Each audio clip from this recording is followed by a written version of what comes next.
और आज की 5वीं बड़ी खबर, महाराष्ट्र में बीजेपी के सहयोगी शिवसेना ने एक बार फिर से बीजेपी पर हमला बोला है। उद्धव ठाकरे ने मुखपत्र सामना में सवाल उठा दिए हैं कि पार्टी ने आडवाणी जैसे बड़े नेता की अनदेखी आखिर क्यों की।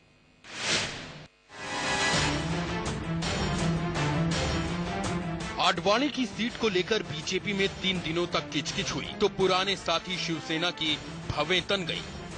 शिवसेना प्रमुख उद्धव ठाकरे आडवाणी के लिए कवच बनकर खड़े हुए। पार्टी के मुखपत्र सामना में उद्धव ने लिखा है कि एलके आडवाणी के साथ बीजेपी में जो किया जा रहा है उससे बड़ा हादसा हो सकता है। देश में भले ही मोदी का असर हो, लेकिन आडवाणी जैसे सीनियर लीडर के जनता से घनिष्ठ संबंध है, इस बात को न भूला जाए। अब हम नहीं, लेकिन मीडिया पूछ रहा है कि आखिर मोदी, राजनाथ और जेटली जब अपनी पसंद की जगह से चुनाव लड़ सकते हैं, तो आखिर लाल कृष्ण आडवाणी अपनी पसंद भोपाल से चुनाव क्यों नहीं लड़ सकते हैं। आडवाणी के साथ जो हो रहा है उसकी स्क्रिप्ट पहले से लिखी हुई है। इससे आगे सामना में लिखा है कि आडवाणी युग का अंत नहीं हुआ है। आडवाणी को दरकिनार करना बीजेपी के लिए घातक हो सकता है। इस बारे में जब बीजेपी अध्यक्ष राजनाथ सिंह से सवाल किया गया तो वो मुस्कुराने लगे। कहा, पहली लिस्ट में तो उनका भी नाम नहीं था। पहली लिस्ट में तो मुझे भी नहीं दिया गया। पार्टी अध्यक्ष हूँ। पहली लिस्ट में मोदी जी को भी नहीं दिया गया, प्राइम मिनिस्टर कैंडिडेट थे। पहली लिस्ट में सुषमा जी को भी नहीं दिया गया, वो लीडर ऑफ अपोजिशन लोकसभा है। पहली लिस्ट में से अरुण जेटली को भी नहीं दिया गया, वो लीडर ऑफ अपोजिशन राज्यसभा है। शिवसेना कहती है कि ये सब ना चाहते हुए भी लिखना पड़ा है। आज लोग बहुत आशा और आकांक्षा से देख रहे एनडीए के तरफ, इसलिए हमने आज जो सामने में लिखा है कि लालकृष्ण आडवाणी जैसे जो सबसे बड़े नेता इस देश के राजनीति में है, भीष्म पितामह है, उनके बारे में जो बातें सामने आई है या अखबार में आई है, ठीक है, अब तो खत्म हो गई है, पूरा उसका अंत सुखद हुआ है। तो अगर वो नहीं आती तो अच्छा होता।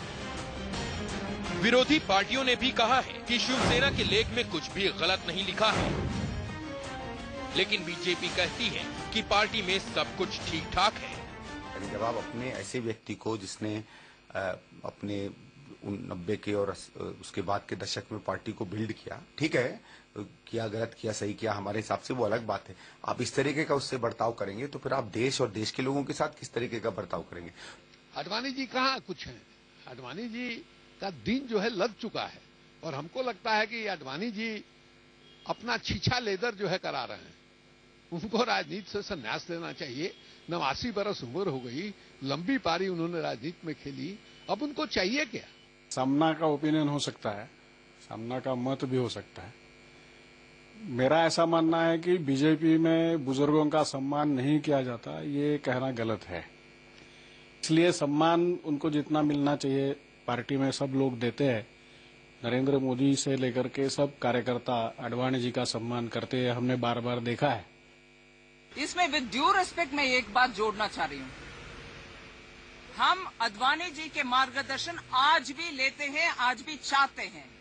इसीलिए ये जनरेशन का डिस्कशन ही जरूरत नहीं है।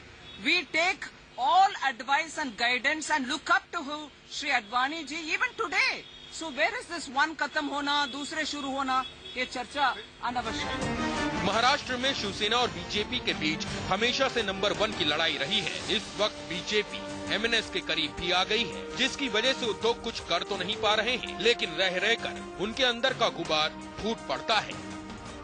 Abhishek Sharma, Mumbai, India news.